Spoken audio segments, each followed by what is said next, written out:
Hey everyone, and welcome to the Week 10 review, Week 11 preview. Getting this done just before midnight. I'm joined by Joel Gibson. I'm your commissioner, aka Buzzsaw, aka Commish, aka the reigning champ, aka can he be defeated? We don't know. We're not going to know till playoffs, baby, but they're coming up. Joel Gibson, how you feeling? Feel pretty good. Feel pretty good. Great. We'll start with my matchup against Matt. It wasn't close. I believe I told you at the beginning of the week I was going to take the lead after Monday and would not relinquish that lead throughout the entire week. I did not. I murdered him. No big deal. I moved to 8-2. Matt moves to 2-8 and likely eliminates him from the playoffs this year with 5 to go. I really don't see a situation that a 7-8 team gets in, but you never know. I just want to point out, adding Conley there at the back end is huge for me. Such a great add as far as the trade goes. Now that OG was traded to New York and quickly is out of New York, look out for DiVincenzo. I've always loved DiVincenzo. We're going to see how he goes. But last game he had 38 points. Yeah, granted, OG wasn't there. But I think that DiVincenzo is going to see a lot more usage at the 2. And I think he's going to do well. Sucks to suck, Matt. Yeah, for Matt, he thought having John Morant was going to turn things around for him. And then he met you, and so that just was not the case. Yeah, I mean, also, and just to point out, having Moses Moody and also Christian Wood on your team that were literally putting up zeros the entire week, also not helpful when you're playing a team of my caliber that's healthy. But neither here nor there. I take the win, like I said. Start planning for next year, Matt. Let's get those, the trade sneakers out, whatever you need to do. But it's not this year, bud. It's not this year for Matthew. I think that much is clear. And next matchup, we have Neiman, number 6, at Adam, number 4. We both picked this wrong. Neiman pulls this out on the road. Huge win for Neiman here. As he moves to 6-4 and Adam moves back to 5-5 at 500. This kind of knocks Adam back into the middle range of where you're going to land from 5 to 8. I still think he's a playoff team, but I think that Neiman winning this is going to be huge come tiebreakers. Yeah, it didn't go how either of us predicted, like you said. Sabonis was really big. Threw up the triple-double, made that home court advantage really not a thing for him, or for Adam. So, good win for Neiman. I think he had lost last week, so he stopped a slide. Yes, he lost last week to me. Correct. Yes, indeed, sir. Yep, so stopped a slide, but Adam is still a force to be reckoned with. For sure. Next matchup is I would call it an upset. Cody 5-4 at CJ 3-6. CJ pulls this out in a tie. CJ was chirping in the messenger I saw. Cody, man, his team really identifies with where he's at. He doesn't know what he's doing. I'm not sure what he should do at this point. Is he a future team that's looking at 2 to 3 years to compete? Is he someone that needs to still add another piece to be ready for that? Is he a compete now team? It's so hard, especially with Mobley being out. Pirtle is non-existent. We'll see how that trade actually works out for the Raptors. But it's interesting to me as far as what Cody should be doing. He doesn't know what he's doing. I'm not sure I know what he should do.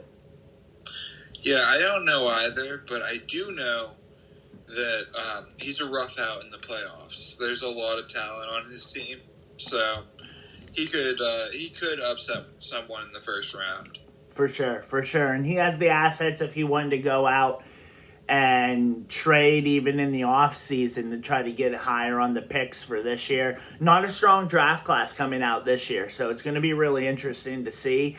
And I think one thing that we've all kind of learned about rookies, they're very hit or miss, and you're going to have to wait with them.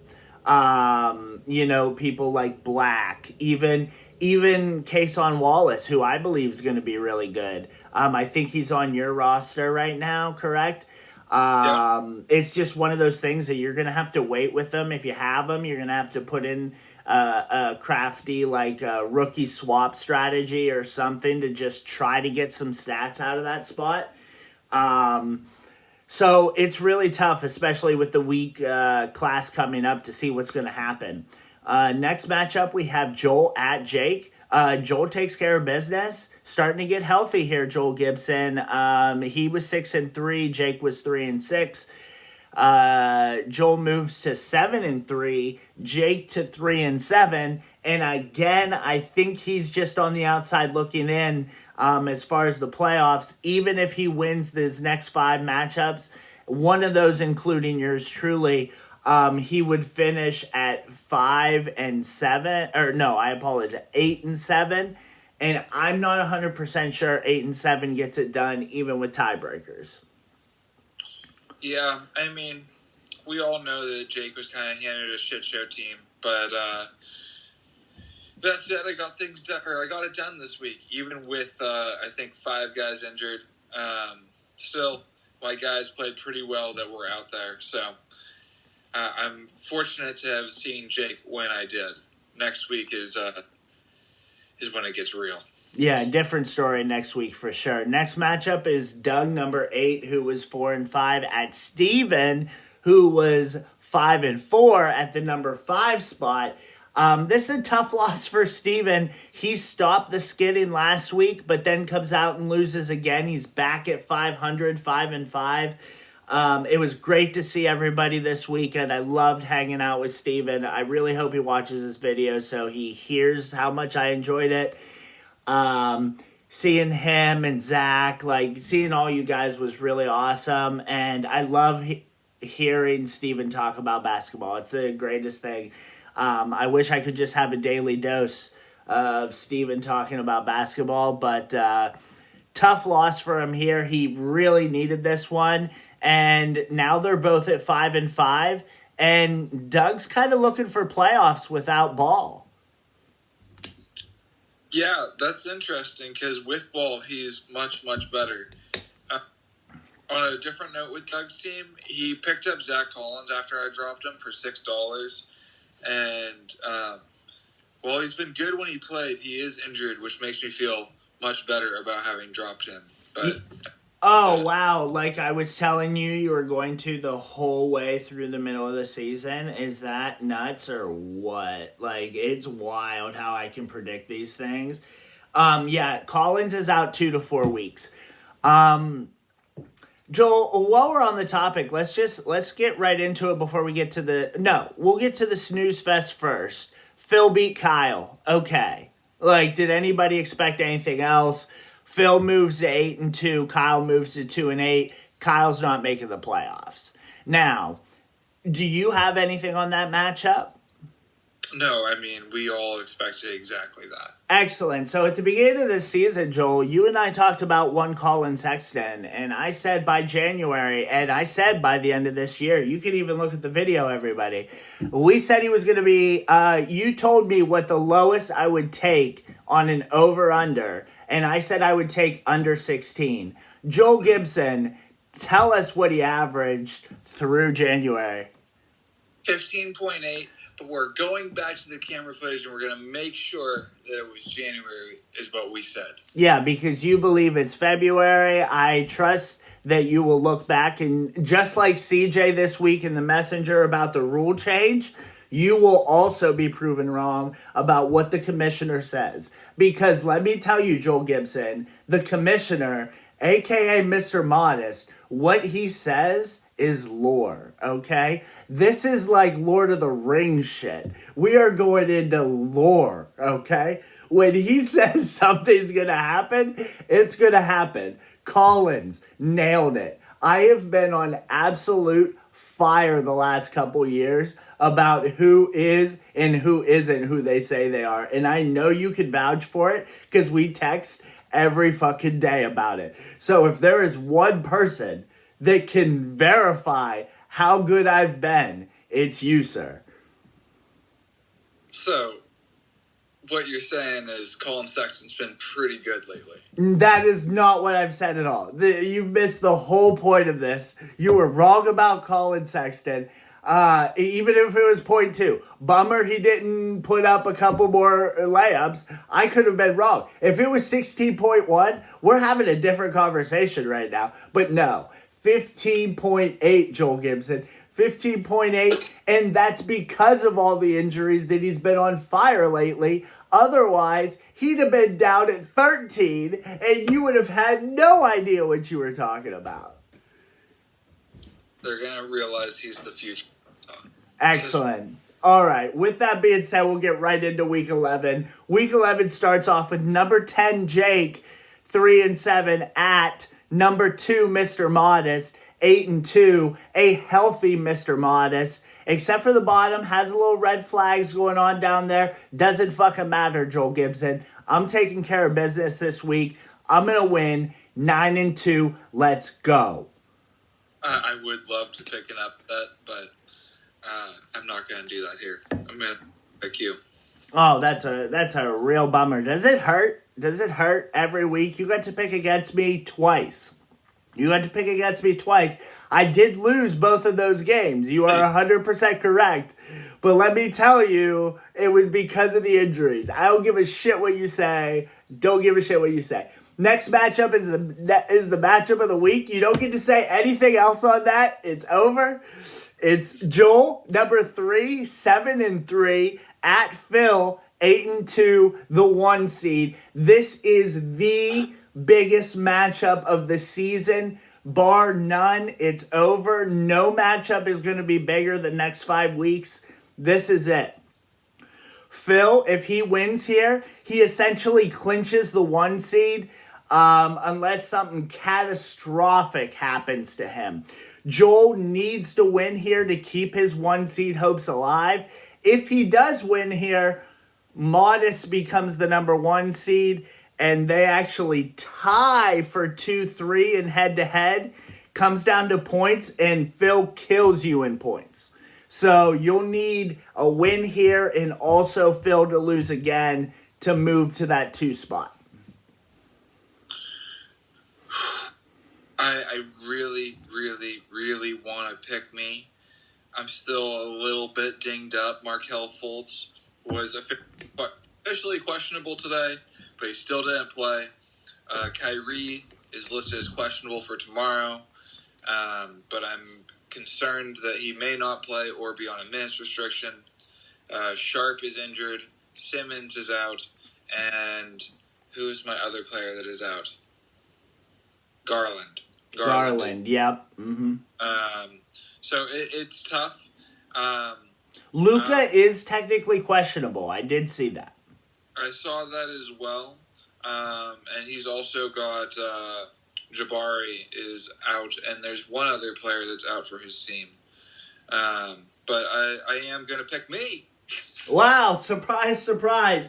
I'm going to pick you as well because you winning is the only way I have a chance at the 1 seed. I don't want to play you in the semis again this year. We always meet in the semis, never the final. Like, it's crazy. We've never met in a final in our 11-year history of the league. It has always been in the semis. I'd like to avoid that if we can. So I'm going to pick you and just hope that you're smarter on the wire and can pull off a miracle here. Maybe dropping Simmons might be a good idea. I did it. You can do it too. Next matchup, we've got CJ at Adam.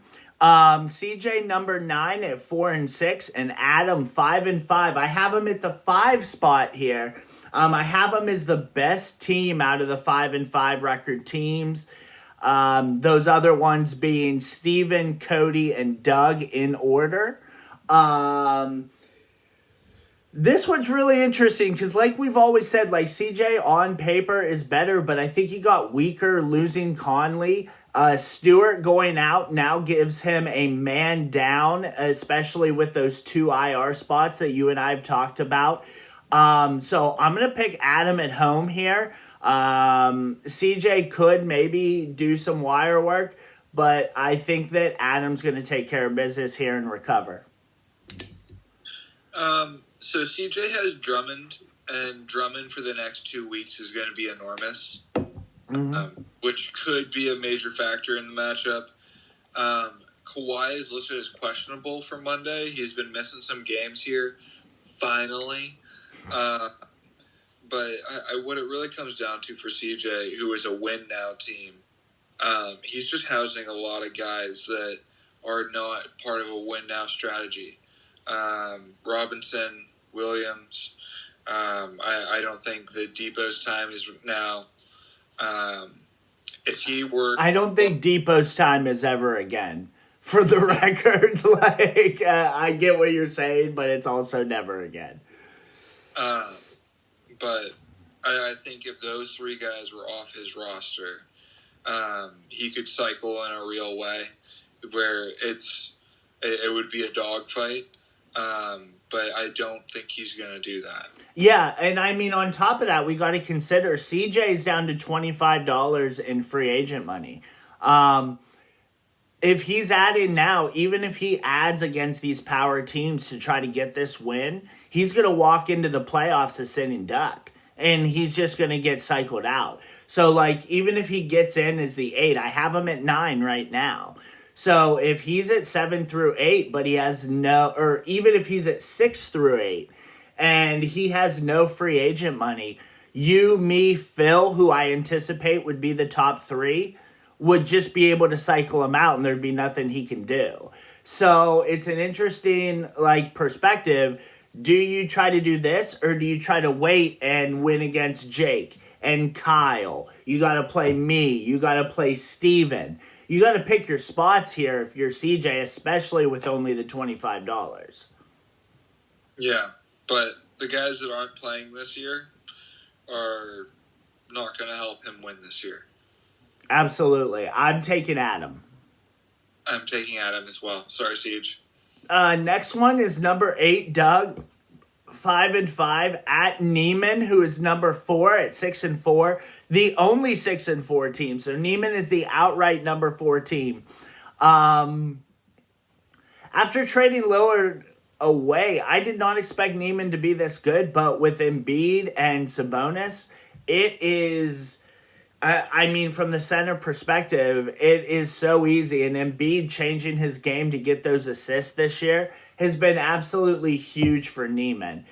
Doug, we keep having this conversation every week. Is he trying to make the playoffs? Is he not trying to make the playoffs? His 500 record literally like shows what our perspective has been on Doug this whole year. It's been 50-50. Is he trying to get to the playoffs? Is he not? Is he tanking? Is he not? Is he going to have ball? Could he be an upset team if he's a 7 or a 6 through 8? I don't know. It's not somebody I want to play if I'm a top 3 seed and I'm playing Doug just based on how his teams have been performing. I think Neiman's still going to win this matchup at home. I think Doug's just still so injured without ball. It's tough because Neiman has been such a high roller right now. I think Neiman keeps rolling here as long as he sets his lineups. And also keep in mind, Neiman going to have to start paying attention as we're heading towards playoffs. Hasn't been super active on the wire. There's probably some loose change he can get rid of off his team. Probably helped a little bit by that trade, Hart, having that $20 player. Is he going to, have a bigger role on the Knicks? There's a lot of unanswered questions for Neiman, but I still think he wins this week. Yeah, I was looking at Neiman's roster, and I saw something I had never seen before. I saw a blue flag. Do you know what a blue flag means? Not in the league is what it means. Yes, I know exactly what a blue flag means. It's either not in the league or like in the G League. And that's because Neiman is still housing Kevin Porter Jr., who is never, ever going to play in the NBA again. He's done. He's done. Drop him. It's over. That's $21 in cap. Neiman, what he could realistically do, he has a strong enough team that if he dropped Kevin Porter Jr., he can take on some unnecessary cap and he could put himself in an even better position for next year. Even if he's a top 4 team this year, doesn't get it done. Put yourself in a better position for next year. You might be a top 2 team next year. There's a lot of things that Neiman could do to go from like just competing to top level. I feel like we can relate Neiman a lot to the Miami Heat, right? They're always up there, right there. If they just had that next piece, if they could figure it out, they could get to the upper epsilon. Either way, like I said, I'm picking Neiman this week, but some managerial moves here could really help him out. Yeah, picking Neiman as well, but if Doug really put some incredible cycle work together, he might be able to get him. Yep. Next matchup is the number 11 team, Matt, at 2-8. At Cody, 5-5. He's the number 7 team. He doesn't know what he's doing according to his team name. And like I said earlier in the video, I don't know what he's doing. I still think he probably has enough to beat Matt. So I'm going to pick Cody. Yeah, it's just not Matt's year. And like I said, he should be planning for the future for sure. Yeah, as long as Matt's got Christian Wood, and he's got Royce O'Neal on his team, and D'Angelo Russell's injured. And Moody, Moses Moody. I think it's just a problem. Yeah. So, yeah, I'm going to pick Cody. It's a much-needed win for him. Absolutely. The last matchup is Steven, number 6, has fallen so far, Steven. 5-5. Still pretty respectable. I mean, top half of the league. At Kyle, 2-8, who's the number 12 team. Kyle hasn't even remotely tried at all. I think Steven will be on the wire, and I think Steven will put this one out. Yeah. Our guy Steven's been out there on the wire getting it done, so he'll collect this easy win. Absolutely. That being said, anything else, Joel, concluding 2023 in the league, anything from you? I don't know if we've ever had a New Year's Eve note, but... Had to in the last 10 years, right? Like, eventually it would have fallen on a Sunday. I guess that's true, yeah. Yeah, there's only 7 days in a week there, mathematician. I see you looking real hard. Yeah, it's been 10 years. That's wild. But yeah. Technically 11, but yes. Either way, the math's the same. You're right about that. Excellent. Well, as we head into this leap year, everyone. Now, I do want to warn everybody, about the first round of the playoffs. I've been looking at this. I've been looking at the schedule. How they have our playoffs set up right now is the All-Star break falls between matchup 1 and matchup 2 of the playoffs, right? So that means the last 2 days of the first matchup and the first 3 days of the second matchup are not being counted. Now, in the past, I have, and I still have the option selected to merge that period with the All-Star break. I am looking at the settings to try to figure it out, and I am monitoring it. But I'm telling you right now, the first round of the playoffs, I don't care if I have to edit it. You can all fuck off. The first round of the playoffs will be from week 16 after the matchup through the end of the All-Star break. Okay? That's what we're doing. We're not doing this weird 10 and 10 day matchup. We're not doing it. I can't stand to do that. At the very least, the last 2 matchups should each be 2 full week matchups. All right. So the first matchup, and I'm going to make sure we can do it with the settings, is going to be week 16 through the All-Star break. And then after the All-Star break, that's that Sunday, Monday split. Starting on Monday, those next 2 weeks will be the semifinals, and the following 2 weeks will be the finals. Now, next year, if I have to do something as far as scheduling or whatever, we'll figure that out. But I am not having 2 playoff matchups cut to 12 days and to 11 days. That's not fair to anybody. I don't want to win that way. And I'm sure everybody else feels the same way. I just need to figure out how it's going to happen. Because last year it automatically did it. And I don't know if Fantrax doesn't have the scheduling set correctly or what's going on. But I'm telling you right now, we're going to figure out a way that it's going to be that setup. Okay? That's how it's going to be. End of story. I got 5 weeks to figure it out. I don't care if I have to hand keep stats and post them every day. I don't care. I am not having 2 playoff matchups affected by the All-Star break. I'm not doing it. So, anything else, Joel Gibson? It is 11:46. We have officially 14 minutes left of 2023. Those were some strong words from Mark Mish.